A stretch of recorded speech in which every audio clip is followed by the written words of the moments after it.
Mũtongoria wa ngwatanĩro ya Azimio One Kenya Raila Odinga nĩekinyĩtie mũciĩ-inĩ wa Shakahola arĩ hamwe na atongoria angĩ a ngwatanĩro ĩno kũrĩa mamenereirie thirikari nĩkũmairiria kwĩna na njũragano cia Shakahola thengia ya riboti kũhũrwo borithi. Baba, tuambie nani tunapigia simu? Raila nĩamenereirie thirikari nĩkũrigĩrĩria andĩki a mohoro kũingĩra gũkũ, akiuga ũguo nĩ kũima mũingĩ kĩhoto gĩa kũmenya marĩa marathiĩ na mbere.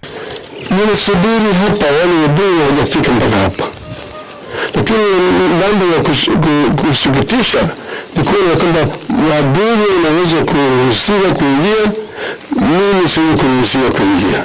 Tumesitisha vyombo vya habari wasiende, Red Cross mmewazuia, wala activists wengine mmewazuia.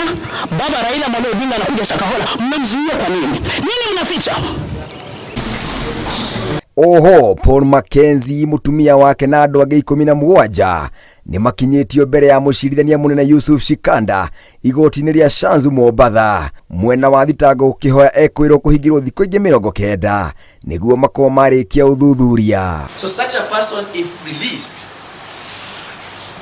and with the influence that they use to convince these persons to starve to death, has the same effect of convincing this person not to speak to the police. Tarehe 10 mwezi wa 5 koti itatoa uamuzi. Ihinda-inĩ o rĩu ũthuthuria wa mĩĩrĩ 112 nĩ ũrĩkĩte mĩhang'o ya gũthikũria mĩĩrĩ ĩngĩ makĩria ĩgĩtanywo gũcokereria mũthenya wa rũciũ Jumamothi. One person had died in hospital. I think the person had stayed for about 2-3 days in hospital. And from the hospital report, the person had gone there with severe dehydration. The person also gone there with the severe malnutrition because of not feeding.